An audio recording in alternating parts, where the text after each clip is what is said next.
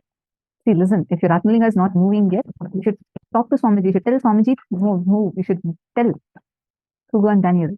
Manifested. My Ganesha moved forward and my father's one turned a little bit north. So both of you manifested. Great. Congratulations. Zize Feng. Can I bring the Atmalinga to religious places? Yes, yes. Zize Feng. Atmalinga is your best friend. Do you take yourself to the religious places, your soul? Then take your Atmalinga there. Understand, your relationship with your Atmalinga is beyond the societal moral conditions. Okay, there's nothing pure, impure, nothing. That's why you can talk everything to your Atmalinga. Even what you consider as your worst parts, you can tell that to Atmalinga. For example, you may feel that, oh God, it's so bad, I cannot get this angry. You can actually offer your anger also to Atmalinga. Tell Atmalinga, this is what, Swamiji, this is what exactly I'm feeling inside. And this is the whole thing I'm going through. Just tell. Swamiji will really, really respond to you. It's like having Swamiji's miniature version with you. And he would talk to you, respond to you. You can take your Atmalinga to other religious worship places, and you can offer the puja also there to your Atmalinga. So yes. Come on, all others also sit into the power manifestation intensely.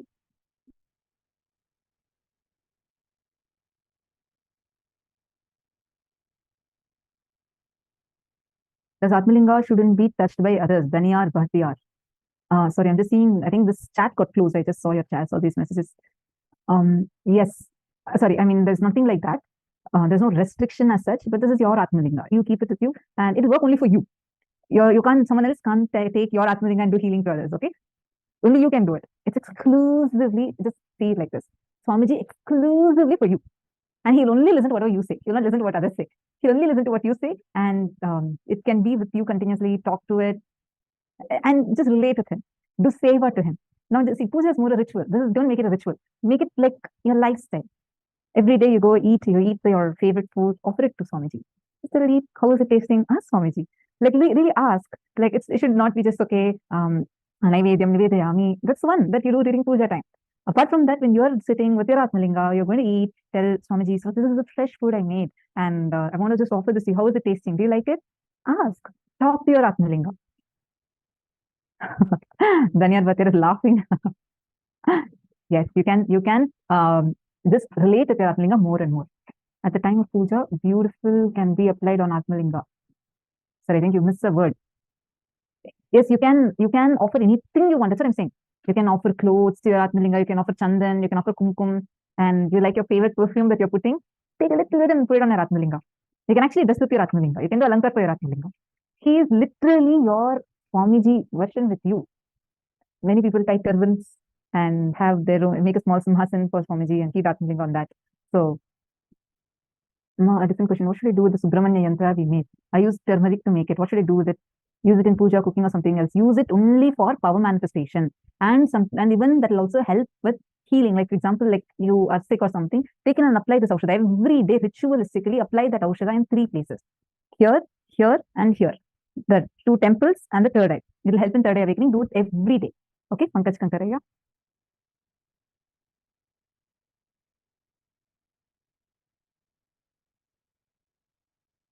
Okay, wonderful. Anyone else has any other questions?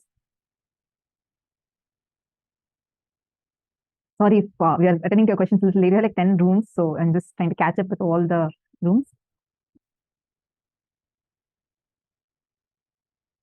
Yeah, Ma Sonia was asking, also Atmalinga answers yes, no, like pendulum, clockwise, counterclockwise. Is it Swamiji's answer? Yes, yes. See, for example, you have 2 options. You want Swamiji to choose. Keep 2 options and pray, Atmalinga, please roll 2. Which one will be the right? Swamiji only should guide me. Roll and tell me choose which option is right. Correctly, Atmalinga will roll on that paper. So it's miraculous. It is a real thing that you have with you, and it will be very miraculous. My deity is moved. Congratulations, wonderful. Take a video of it and put it in the Facebook. That's nice. Okay, now with this, let's move on to the next session. We have a very interesting session. In this session, Swamiji is going to be revealing to us about Guru Bhakti. How, see, we usually think that, oh God, I'm struggling so much to align because I really want to be integrated and I'm struggling so much to align and I'm trying this, I'm trying that. It's my struggle and I only want to be surrendering to Swamiji more and I'm struggling. How many of you feel you are struggling? It means different levels. I mean, all of us feel that in various places where our strongest patterns come and stand. Swamiji reveals something really sweet. Swamiji says, don't think you are struggling. He is struggling to manifest through you. He is struggling for that surrender to happen to you so that he can manifest through you. You can experience that oneness with him. It is his struggle, not your struggle. Just that one thing, if you cognize, everything will feel so sweet for you. Now, we are going to be listening to a very, very sweet session where Swamiji is going to reveal about this Guru Bhakti, starting from explaining to us about Paramashiva's love. Whenever you fall for someone, you are in deeply love with that person. The human being, the person for whom you fall for, you are in love. That person takes you for granted. You feel the other person for whom you have fallen is not loving you so much as you feel for him or her. Listen. Whenever you fall for someone, you always feel the other person for whom you have fallen. That person takes you for granted and that person does not love you, have feelings to the same level you have. Sometimes this is the way you feel, sometimes this is truth also. With ordinary human beings, this is the way love is acted, reacted, given, received, reciprocated. This is the way the love flows with ordinary human beings. With the divine, with Paramashiva, the logic of love is totally different. Listen. When you love me, when you fall for me, first thing, I raise you. Second, I shower life energy in you. When I shower life energy in you, your consciousness is the most superior asset, wealth, property for you and for the world. Listen carefully.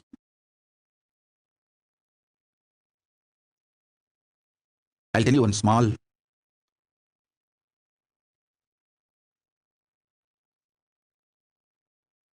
very sweet, intimate happened between me and my Guru Arunagiri Yogeshwara.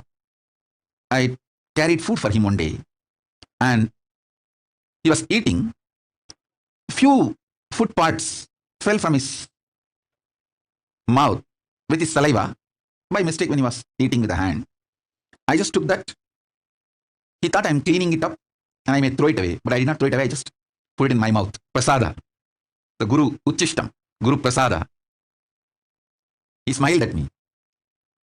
I still remember. He said, now this body, showing my body, has also become precious asset for the world. It will do a lot of good. In Hindu tradition, the Guru Uchishta, the food partaken by the Guru Prasada is sacred, very sacred. Guru Padodaka means the water with which Guru's feet is washed. The food which Guru has partaken, Guru Uchishta, Guru Padodaka, is highly sacred in Hindu tradition.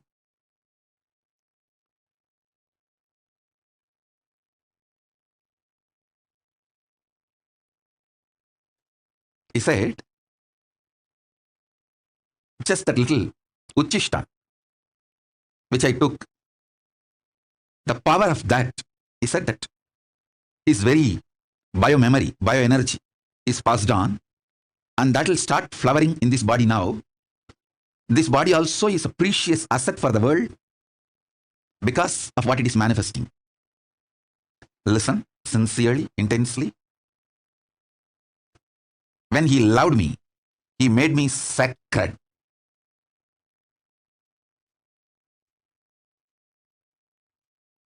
When I fell for him, he raised me and he made me sacred by showering his love on me. Listen. All of you, my disciples, followers, whom I initiated, all of you have received the greatest, best Uchishta, that is mantra, the Mahavagya, which I used most in my life, is the Mahavagya. The mantra, if you have received, you received the best, greatest Uchishta from me.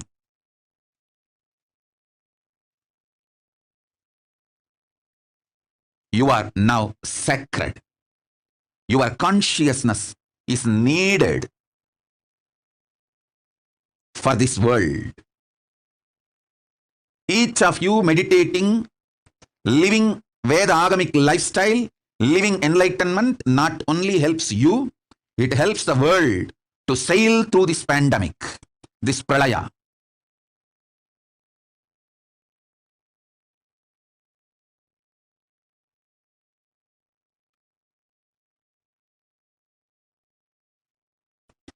So when I fell for my Guru, he raised me and showered his love on me and made me sacred.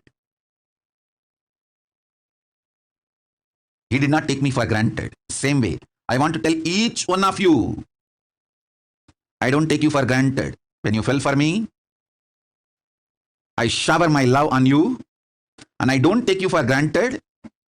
I make you sacred. Understand? Sometimes I may not be giving attention, but never ever feel I take you for granted. I don't take you for granted. Sometimes if I give you attention, you become more conscious and spiritually awakened. Then I shower you with my attention. Sometimes when I give attention, you try to use me like a crutch. Hang on.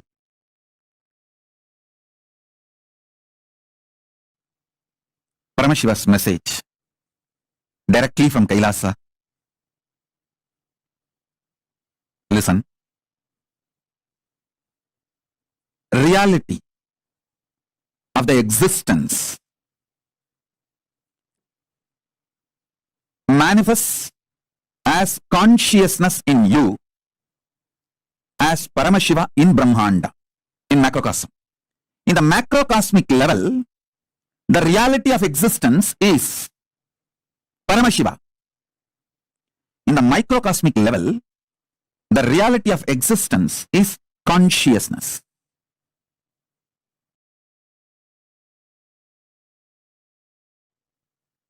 Listen intensely.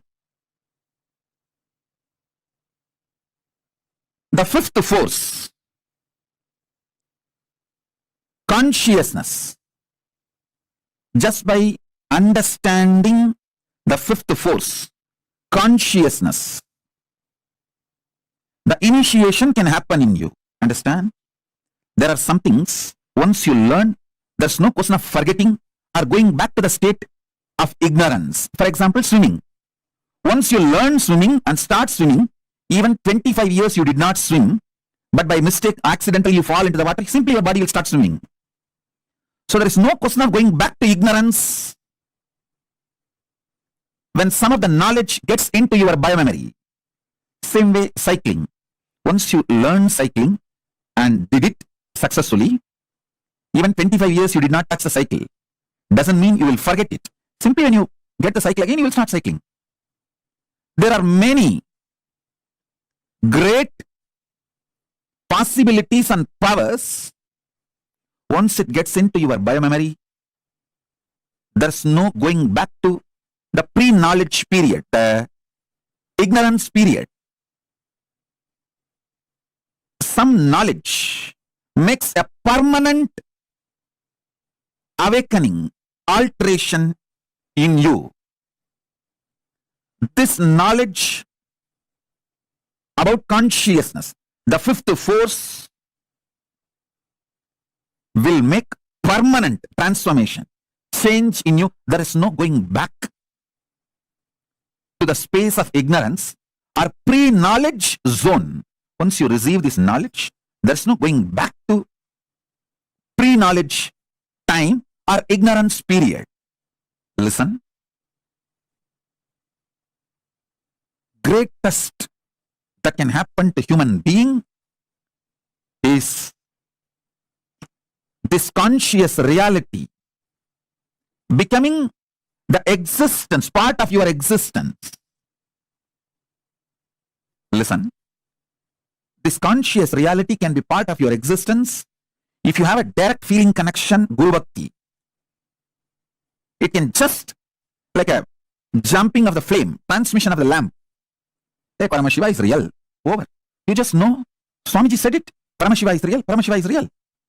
And based on that, your whole cognitive shift happens. Your existence shifts. From that reality, you cognize, exist, act, manifest, gravitate, do everything. Smaranat Mukti. Remembrance liberates. Understand? I was seeing during my morning settling down period, when I was settling down from Samadhi, I was seeing what is the most important thing I should remind people. I saw Paramashiva revealing, remind people to remember. Constantly write remembrance. Understand? Whatever I need to tell, I have already told. Enough has been told. Understand? Literally last 41 years of my public life, I have said whatever need to be said. And I am going to continue to say, continue to reveal. All this will be useful to you only if you remember them in right moment.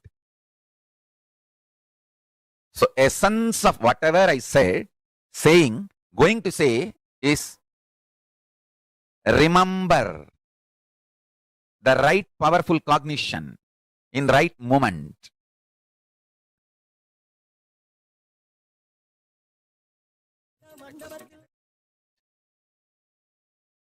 Whatever I said, saying, going to say, essence of all of that is Smaranat Mukti.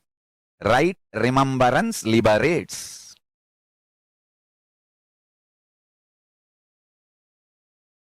I can see clearly how beautifully, systematically my life evolved. Just manifested. Understand?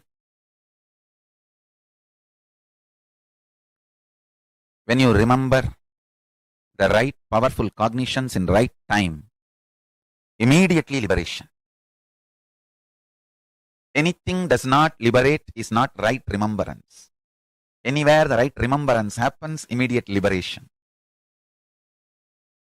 Listen. Life is all about how many times you remember powerful cognitions and experience liberation. And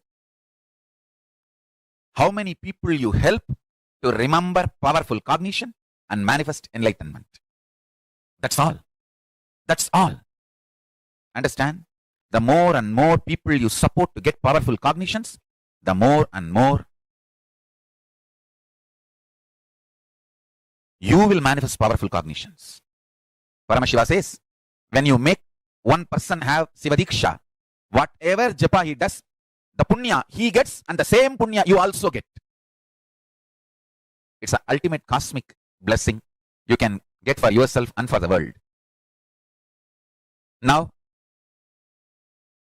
remember this one powerful cognition, Smaranat Mukti. Remembrance liberates. Remembering right cognitions at right time liberates. Empowers, enlightens. Remembrance enlightens. Smaranat Mukti. If I have to literally translate that word, Smaranat Mukti, into English, Right remembrance enlightens and empowers. Right remembrance liberates, enlightens, empowers. Smaranat Mukti Arunachalam. Being with that which neither need to be remembered, can be remembered, nor can be forgotten, or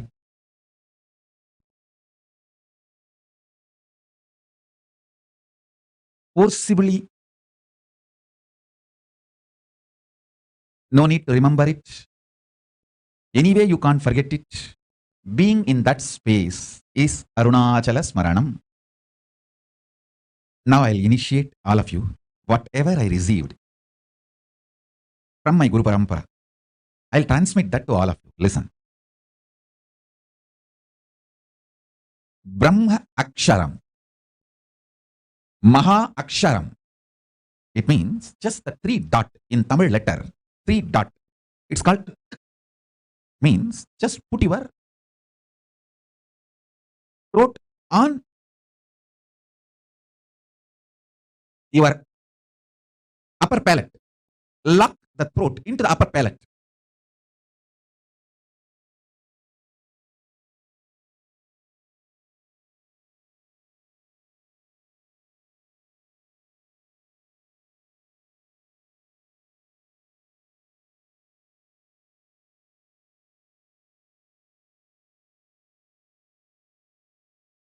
Listen. Listen sincerely. I'll repeat. Brahma Aksharam. The Mahā Aksharam. Ultimate mantra. Truth. This is what I received on this Yoga Pattabhishekam day. I am giving you that to all of you. It's like a technique. It can give you enlightenment suddenly. It can just manifest. See, first understand, there is something which does not need to be remembered in you, which is there as you, which remembers everything. See, in all of us, there is something which you don't need to remember. That only remembers everything. Whether you are sleeping, or you are in waking state, or you are in dreaming state, any state, there is something which is in you which remembers everything, and you don't need to remember that. That which is in you, which does not need to be remembered, but which remembers everything, is Arunachala. Listen. All of us have something in us which does not need to be remembered. That only remembers everything and everyone. That is Arunachala. That is the most powerful reality. Remembering which does not need to be remembered or cannot be remembered, which remembers everything. In you, there is something which cannot be remembered or forgotten, but that only remembers everything, including what you think as you. Listen. Cognizing that, sit with this means putting the lower throat on the upper palate. It's a Tamil letter. Just projected Isaki Swami's page.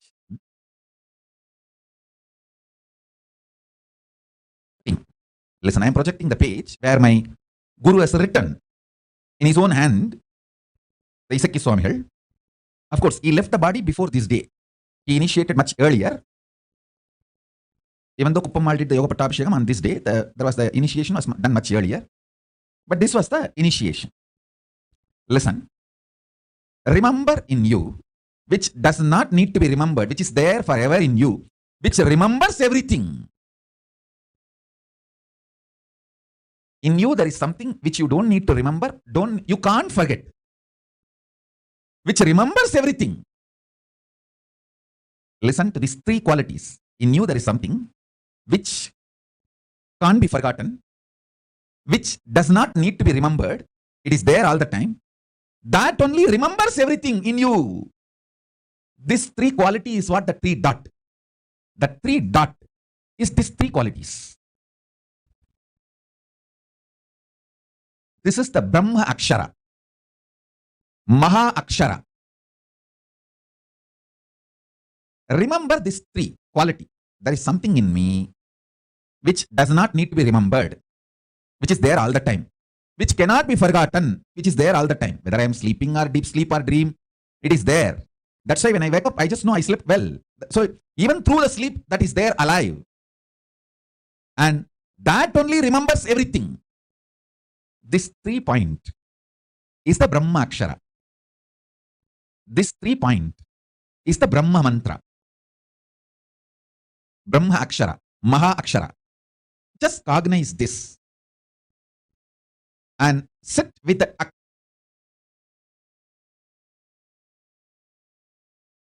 This is Arunachala Smaranam. Just by Smarana, Mukti, liberation. It is a very simple but very clear initiation. All those were done. I'll give you now the essence. Listen carefully. Number 1. Brahma Dhyanam means being in that ultimate Parabrahma, Paramashiva, Parandama, which is the ultimate. Paramam, Paramatma, Paramashakti. All these words you can use. That Paramam, ultimate. Being in that Paramam, that is called Brahma Dhyanam. Brahma Aksharam, the syllable which puts you in that space. Mahā Aksharam, Brahma Aksharam. That Brahma Aksharam is this 3 dot. You can see in my own Guru's handwriting, Brahma Dhyanam, that word in Tamil it is written, and 3 dot. That 3 dot is the Brahma Akshara, ultimate mantra, which puts you in Samadhi immediately. And now I will give you precise cognition. This 3 dot means, understand, there is something in you which you don't need to remember. It is there 24 hours. When you are waking state, when you are in dream state, when you are in deep sleep state, it is there. Even during deep sleep, it is there. That is why after sleep, when you come out, you say, I slept so well. So it is there. You don't need to remember it. And you can't forget it. It is there. Which you don't need to remember, which you can't forget. And that only remembers everything.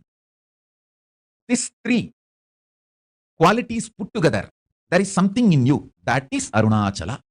That is Paramatma. That is Paramashiva. That is Parabrahma. That is Parandama. That is Paramashakti. That is Paramaguru. And that is Paramatma.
Maranat Mukti Arunachala.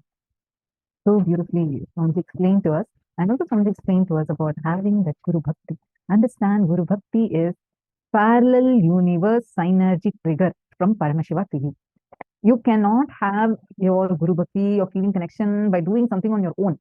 See, sadhanas, like for example, doing puja or enriching, all these things definitely help. Definitely, all of them do help for you to be able to, experience and manifest the feeling connection more and more. But it cannot happen in you without it being triggered from Paramashiva.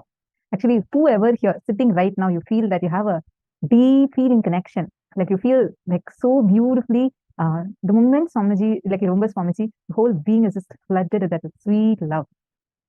Be very clear. He loves you. It's a parallel universe synergy trigger. How many of you are understanding this? Yeah, because each of you that are here with us right now, can each one of you share whatever is your favorite incident, like your favorite Leela that Swamiji has done in your life? It can be from this program also, and if not this program, whatever you like the most. I request each of you to share your favorite moment. It can be some miracle, or it can even be just a darshan where Swamiji called out your name.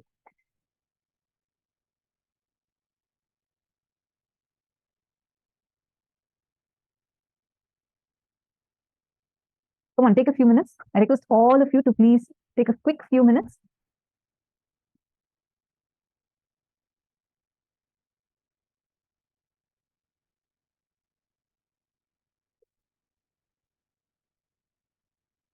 Some favorite moments of yours with Swamiji.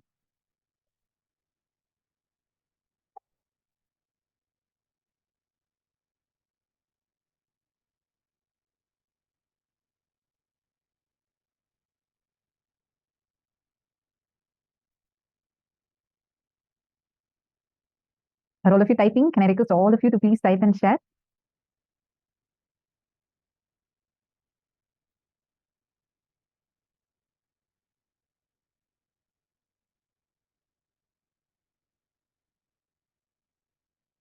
Oh, Jennifer Perrier, I'm asking in your life, not his life.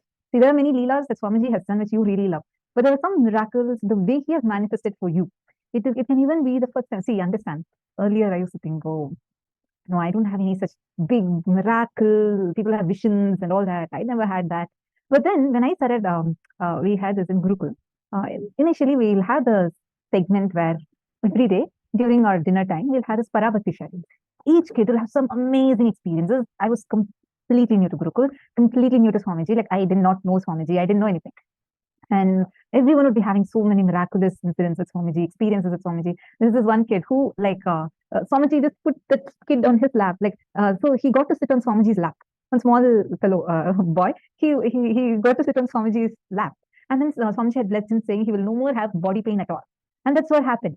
So like this, people had, like the kids in Gurukul had some really amazing experiences. So first 2-3 days, I felt like, God, what is this?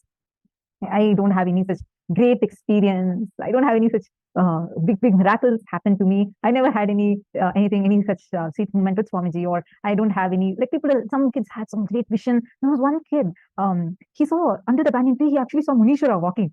Munishwara is another form, like how Kala Bhairava is, like that Munishwara. He is also one of the protecting gods, deities, who will all the time be around Swamiji to protect Swamiji. It's Paramashiva's own extension. And so like this, the miraculous each one was sharing was just wow.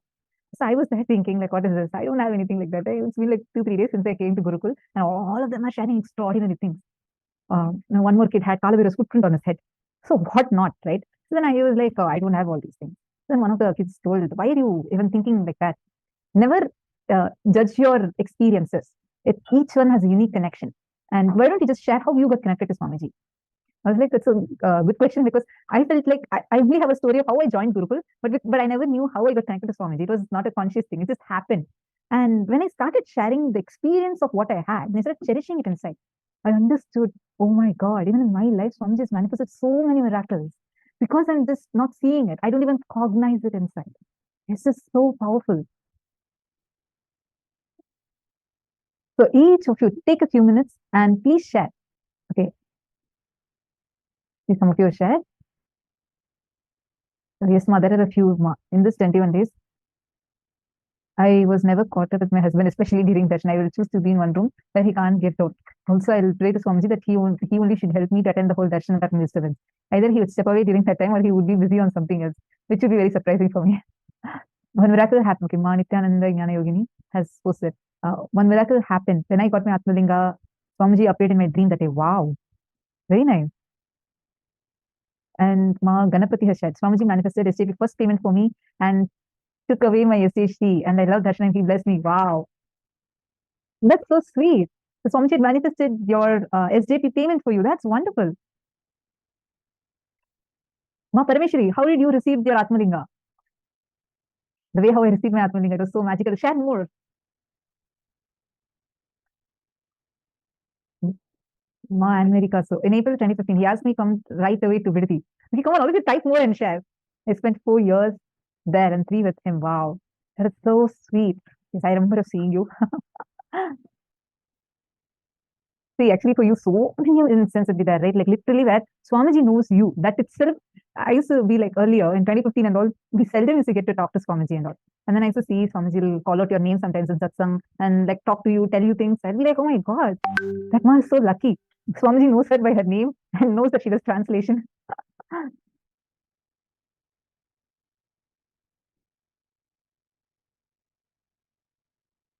So sweet, Mananda Mahapurna. Come on, in this room, all of you please post Ma Ananda, Gora Rupini, Ma Nithya, Venkatesh Ananda, Ma Zian Lee, and Wei Huang, Ma Jnanadaini, Ma Nithya Naresha, Ma Shukrendraananda. Each of you please share your sweet memories, moments.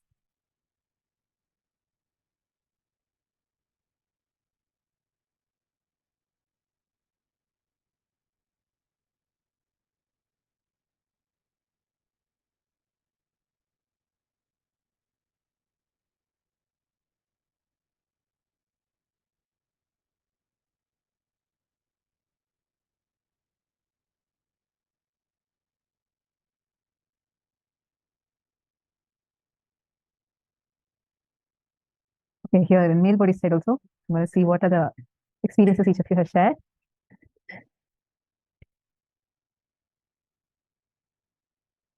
Because of Swamiji, I got darshan of a few devatas before. Ganesha, Shani Deva, Lakshmi Devi, Surya Deva, Varuna Deva. Wow. That's so nice. Actually, you know what's even more nice, Shane Dennis? See, like despite of you coming from a different country, even knowing these terminologies is something that I really enjoy. When I see people from various different backgrounds, everyone getting to know so much of authentic Hinduism because of Swamiji, and you see you're having darshan of these deities. That's wonderful. So sweet to know. Everard Alfaro, I enjoy knowing the Maya matrix. The master, the master has given many truths about the universe which makes me no longer entangled and can also change my life experience. Swamiji came to my dream and guided me to a bhajan room. The teaching of Swamiji keeps climbing, clicking. It's just too good. Finally saw God himself. Yes. So beautiful. Actually, each of you should write down, see, each day, the miracles that we experience. See, we all think miracles should come in a totally different way. Many times we don't even realize the kind of miracles that are happening for us. We keep thinking it should happen in this manner, that manner. We have our own scales. But continuously, every moment there are miracles happening to you. Continuously happening. It's just that we are not aware of it. We are just not seeing it. We are just not opening our eyes and seeing it. That's all. Now let's all take a few minutes and let's enter into a quick round of our manifestation. See, all those who are manifested, good. Now, all others who have not manifested, I request you all to talk to your Atmalinga and you're going to request your Atmalinga to manifest along with you. I mean, for you, right? So take a few minutes and you're going to talk to your Atmalinga and make the Atmalinga move on your silicon device. Let's get started. Please start chanting the Mahavakya. Om Nithyananda Paramashivoham. Om Nithyananda Paramashivoham.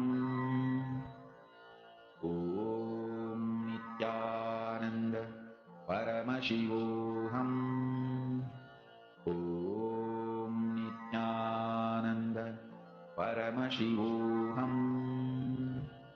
Om Nithyananda Paramashivoham.